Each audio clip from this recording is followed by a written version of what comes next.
Welcome back, everyone, to Let's Play Yoshi's Island, now part 11. I can't believe it either, to be honest. In the beginning of the last episode, we started to blaze a trail through the jungles of the island, encountering a monkey clan in World 3-1 that will continue to harass us for some time.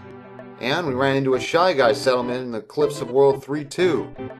Now we have a vast system of lakes up ahead of us, which would be a good thing, except it's also the Nep-Enuts domain.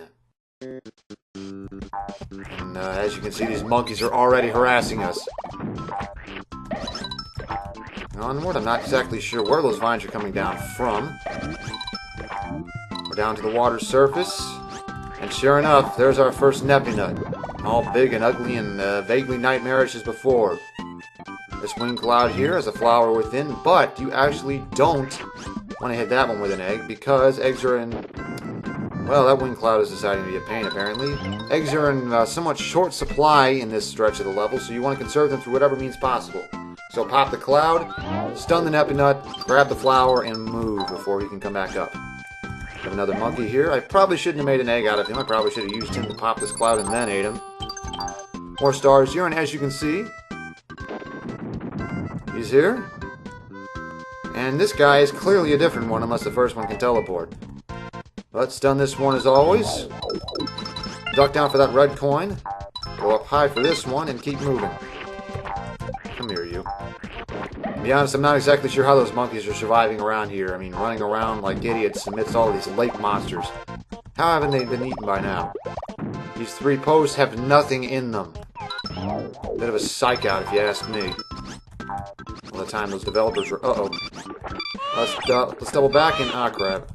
Crap. Yeah, you go back there. I'm gonna check this for the nothing that has in it. Double back, get you to come back. He didn't come back. Where is he? I'm sure he's somewhere. There he is. Let's use him to go up here. Pop this cloud. Wow, what are the odds of that? Okay, apparently you can use them to stun Nep-Enuts too. And now let's eat them to keep our egg supply high. Have a red coin here, stun you so you can't get in our way and cause any unnecessary hits again. More stars here. Careful not to get hit or you'll lose the stars again. As always, don't sit around for too long or you're liable to get hit. Look down here, the Nep-Enuts, as you might have noticed, actually move faster when they're submerged than when they're surfaced. I'm not exactly sure why. I'm not complaining, though.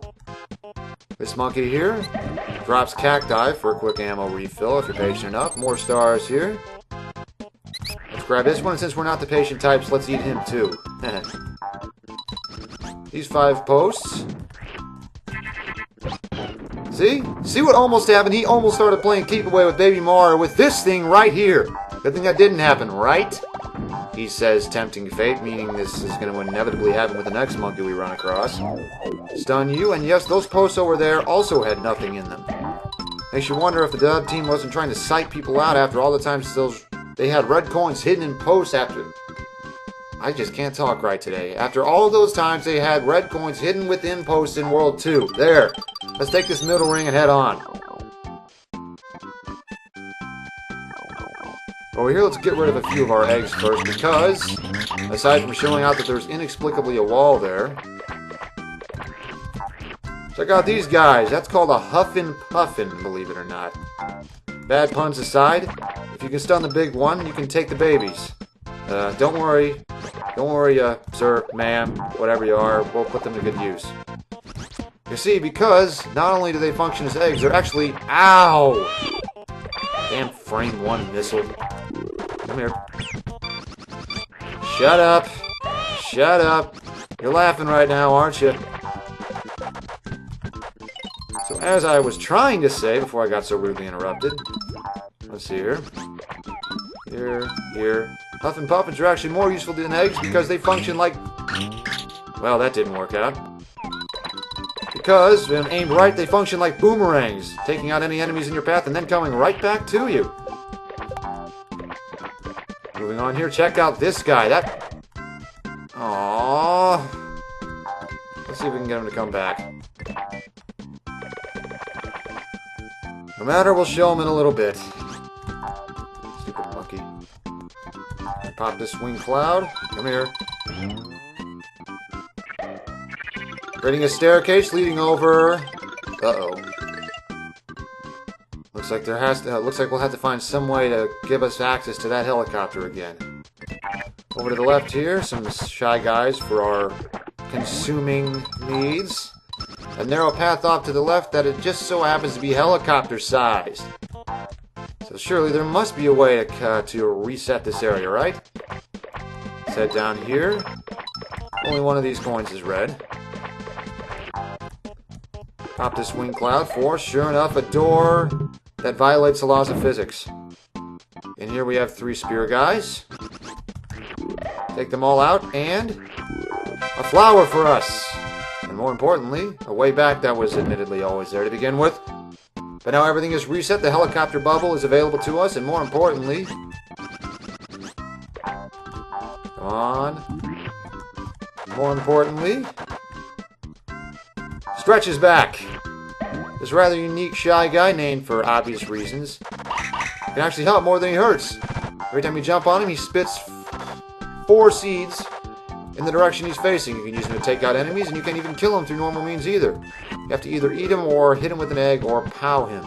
But come on. You really want to have a guy like that get killed?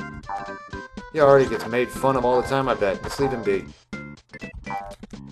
Actually, in my stupidity and lack of hindsight, I just got rid of my only means to get up there. By bouncing on one of those shy guys off to the left, you can get to the top of there, actually above where that wing cloud with the door is. There's nothing of, wait a minute, they're back, let's go up there now. So with just the right amount of timing, we can hover high up here where there is absolutely nothing of note, but hey, it's kind of cool to get up here. So with that taken care of, let's finally hit this helicopter bubble and see what awaits us over on the left. Dun-na-na-na-na! Let's fly quickly off to the left here. There's no real time limit. It's a short trek through the narrow gap, where Yoshi block immediately awaits us, along with the door. Not sure if we're in a cave or if it's suddenly nighttime. Here's a middle ring here. The water here is transparent, which makes for some cool effects. Don't worry, folks. Yoshi's okay. He's just holding his breath. See? With the right amount of momentum, we can reach this bubble down here for our final morph. As you'd expect from the picture, it's a submarine. You can use the submarine form to shoot torpedoes with A, B, or Y. You can only fire one at a time, though, and the homing ability is rather erratic. So sometimes you can find yourself screwed over by having one constantly circling an enemy and unable to fire another one to an enemy you might need to hit more. These enemies all die in one hit for the most part. Keep a lookout for the brown fish, because they chase after you. Don't worry, the bubble respawns, so we got as many times as we need. Now heading onward to more meaningful sections here. Get you out of the way, since you're brown and you'll chase after me. Here we have a pufferfish called, I kid you not, Loch Nester. They die in 3 hits, but they get bigger with each hit and they start chasing you after the first, so generally it's better to just avoid them if at all possible. Unfortunately, they tend to get stuck in places where you almost always have to hit them to move forward. Ball and chain here, take care not to get hit, because if you do, you'll suffer quite a bit of hit stun while in the submarine form, about 2 seconds worth. And it can be just enough to dump you. Oh, did that really just happen? Oh, man. So as I was saying, if you get hit, you'll suffer about 2 seconds worth of knockback, which can often be enough if you're low down on the screen to fall straight into the abyss before you can do anything about it. Don't let this happen, people.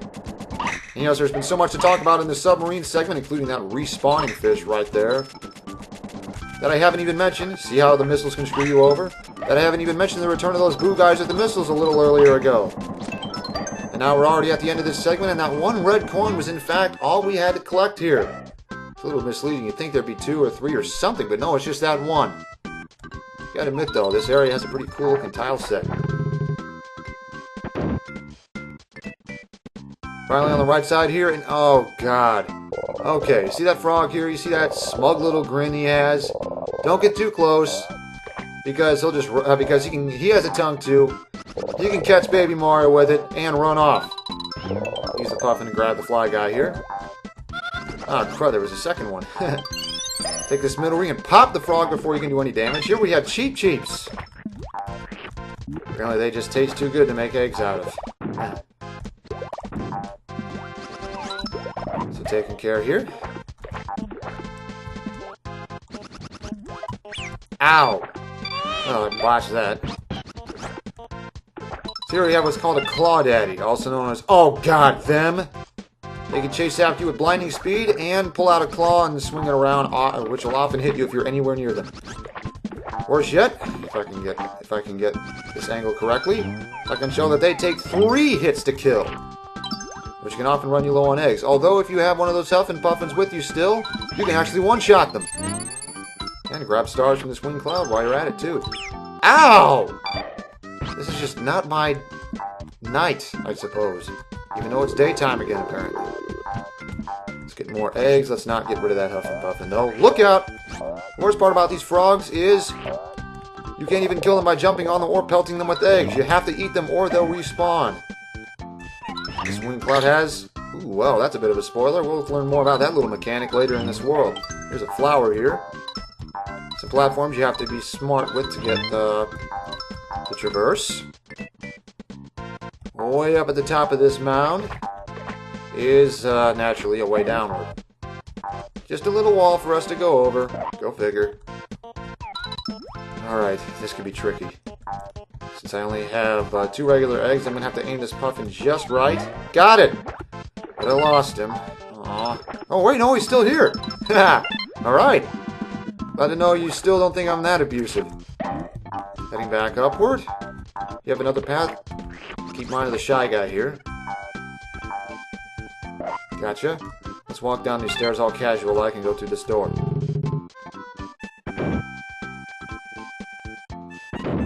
Nice little lagoon area here. Some more eggs, some Cheep Cheeps, tasty as they are. Oh no, you don't. Get out of here. Flower number 5. Mind the Cheep Cheeps. You can have a snack if you want. You can actually go down into that area below the stairs, but none of these posts have anything. Up here, more stars. Needed those. If you notice that in the background there, those that tile set actually comes from the top of the tile set used in the background of World 3-2, kind of giving off the idea that, if you think of it the right way, that it feels like this area is situated in the treetops, yet despite being a water source. Oh no, you don't.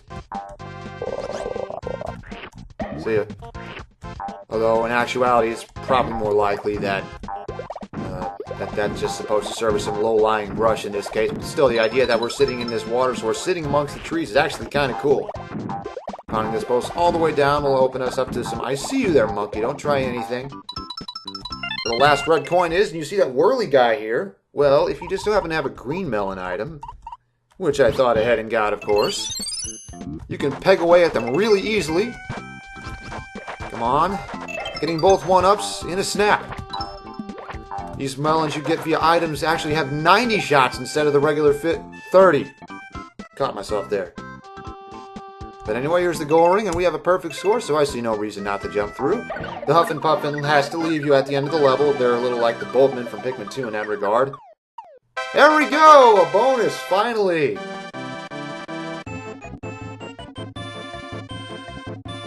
$30, $25, $100! Haha! Could this be the game I'm hoping it is? Yes! Match cards! Flip cards over in pairs, receive the items shown on match pairs only. Continue flipping until you have failed the match twice. It's a memory game. But because of that, it's actually the best game in the entire game. Wow, that sounded redundant. For obtaining inventory items, bar none. So what you want to do is memorize as many of these pairs as possible at first. This one happens to be particularly easy because so many of them are right next to each other. Every pair you uncover is yours. Well, you only get one of the item, but still. Just take a look at how quickly we're racking these up, and with no added risk or game of chicken involved with flip cards, with no only one item like you get with drawing lots. Uncover this, Here's a little trick here. You remember where that 20 is? It's over here. I was just about ready to expect that to be something other than a 20. Let's be honest. Okay, green. Where was that? I believe that was over here. Yes! And so, as it turns out, this isn't just the best way to obtain... Well, that was our first screw-up, and that means whichever one we uncover now, we will know which one... Well, we will know where its counterpart is. There's the full. And see, this is also the best way in the game to obtain lives, because once you uncover 6 pairs, the 7th will be turned into a 10-up. 10! Yes! So not only can you get 6 items, you can also get 10 lives at the same time. It's incredible. Best game in the... I did it again. Best bonus game in the main game. Bar none. And up next we have as our boss of this world, our first boss of this world, one of those damn frogs. Turned out he's royalty, actually, because this is Prince Froggy's fort. Take a look at that background, huh? Haven't quite seen anything like it yet. Look at that setting, the sunset sky, and it's just pretty, isn't it? You have some spear guy sentries. Jump over them to take them out. Look out for the cheap seat. They can jump occasionally. You already have a wing cloud, and that'll inevitably give us those stairs we need. Those outlines are a bit of a giveaway. Got a monkey up here taunting us, but actually we want to check those thorns down here.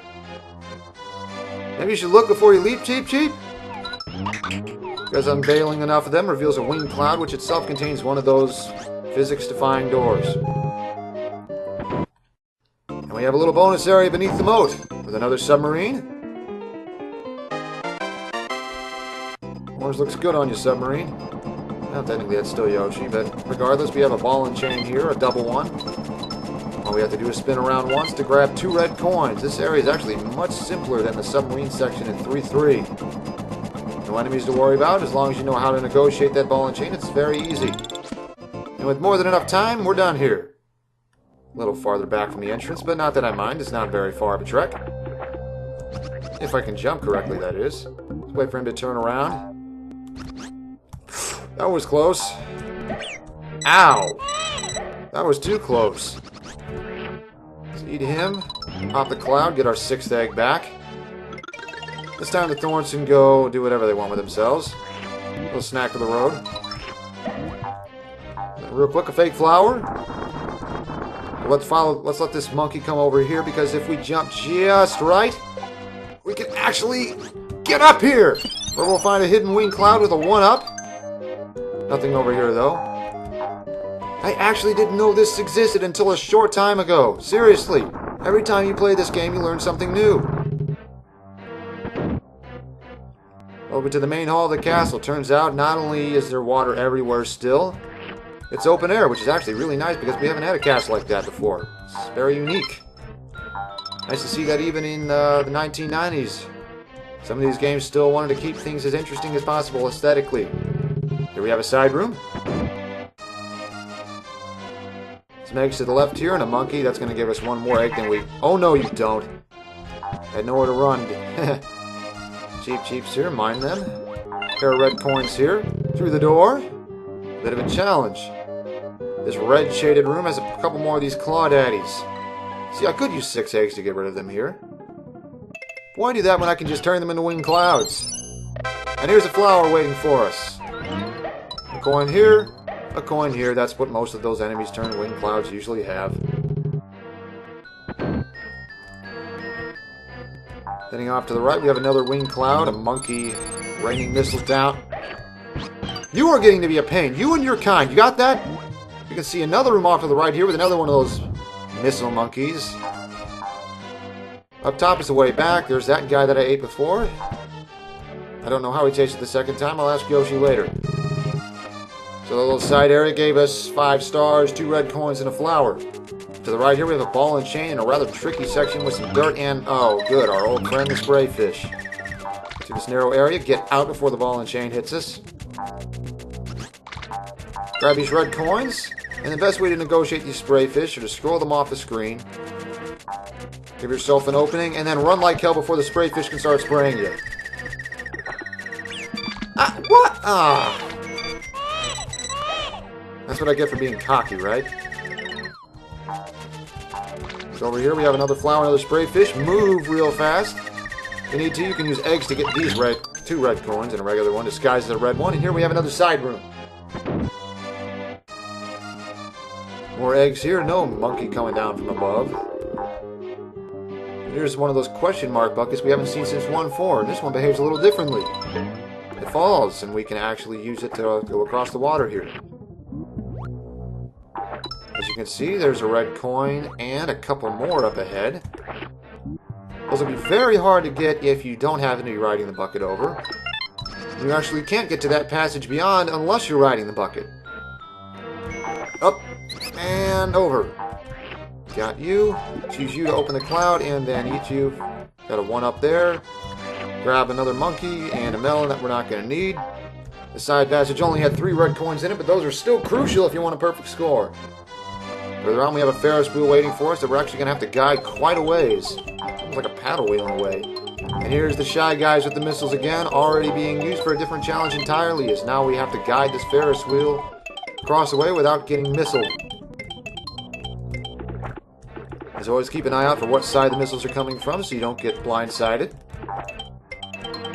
Heading onward here, you can actually still do that ground pound thing and watch the one Shy Guy stand there dejectedly while the others make fun of him.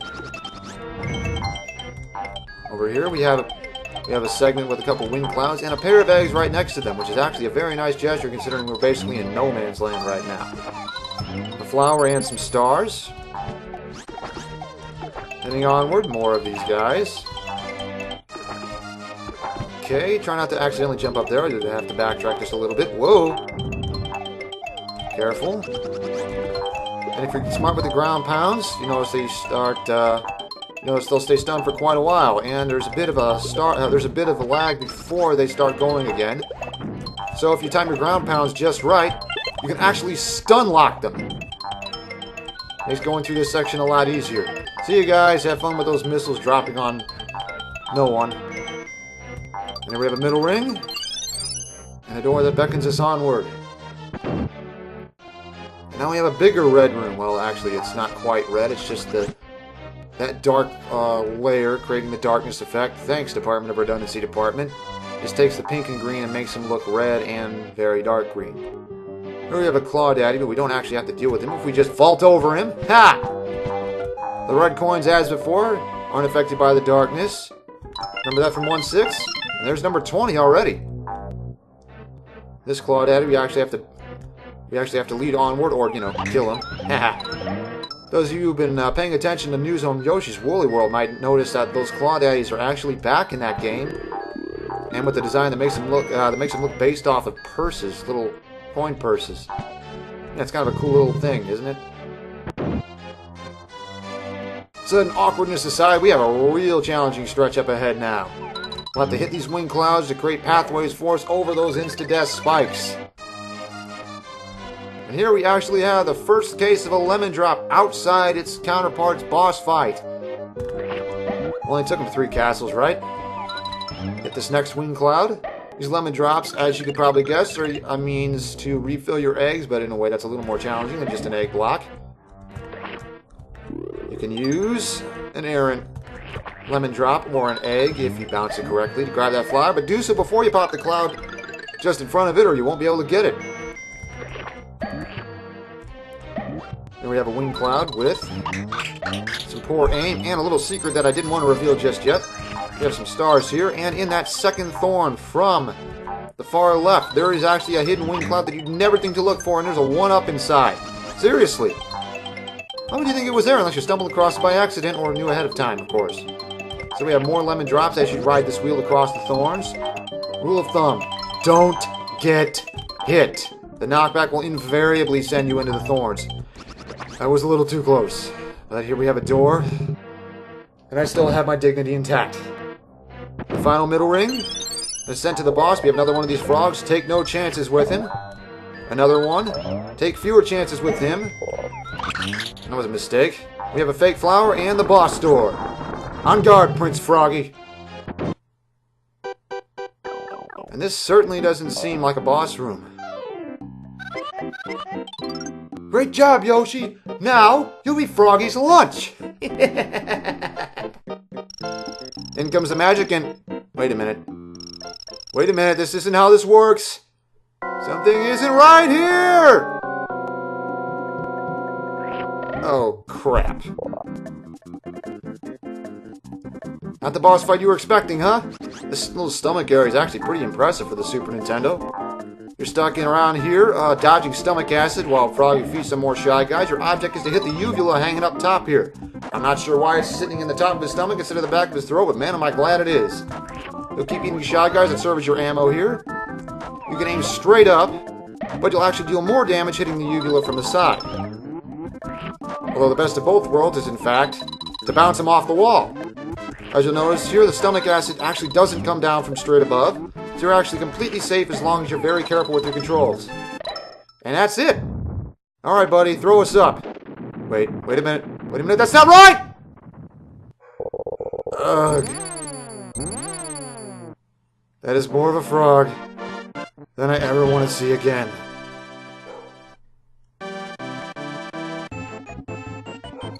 $30, $20, $5, $100.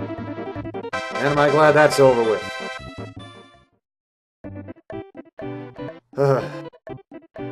Well, the second half of World 3 awaits us now. And whatever's up next can't be any worse than that. I'll see you guys next time on Let's Play Yoshi's Island. For now, I need a towel and a cold shower.